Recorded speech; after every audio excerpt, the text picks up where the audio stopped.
Hello दोस्तों, इस video में हम बात करेंगे इंडियन कोस्ट गार्ड की नाविक जीडी जो एंट्री होती है उसमें कौन कौन सी रैंक होती हैं, हर रैंक में आपको मिलने वाली इन हैंड सैलरी कितनी होती है और एक रैंक से दूसरे रैंक में प्रमोशन में लगने वाला टाइम कितना होता है।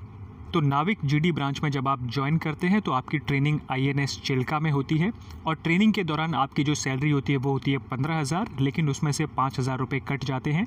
ये पैसा इनकम टैक्स, इंश्योरेंस और जो बाकी चीज़ें होती हैं उनका पैसा होता है जो काट लिया जाता है। तो उस टाइम पर जो आपको सैलरी मिलती है वो होती है 10,000 रुपये। यानी कि शुरू में जब आप नाविक जीडी ब्रांच में ज्वाइन करते हैं तो जो 6 महीने की ट्रेनिंग है उसके दौरान आपकी जो इन हैंड सैलरी होती है वो होती है 10,000 रुपये।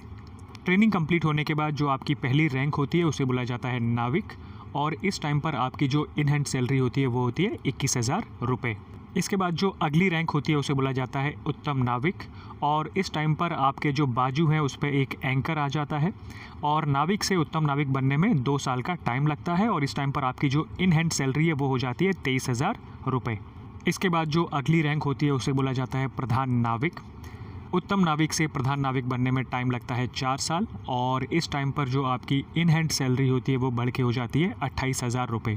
तो ये जो सैलरी है वो आपको इन हैंड मिलती है, यानी कि सारा पैसा काटने के बाद जो आपको हाथ में मिलता है वो होता है 28,000 रुपये।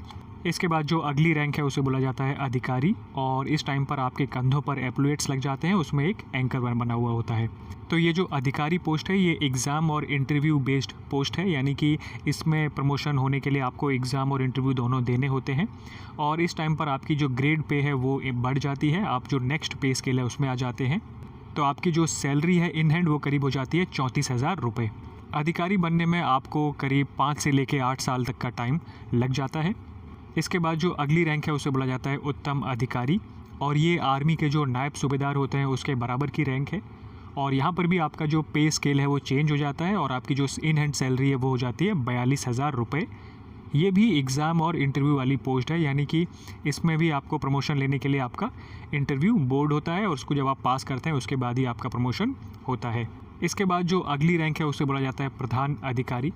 प्रधान अधिकारी आर्मी के जो सूबेदार हैं उनके बराबर की रैंक है और इस टाइम पर आपके जो एप्लुएट हैं उसमें 2 सफ़ेद फीतियाँ लग जाती हैं और इस टाइम पर जो आपकी इन हैंड सैलरी होती है वो करीब हो जाती है 50,000 रुपये के आसपास।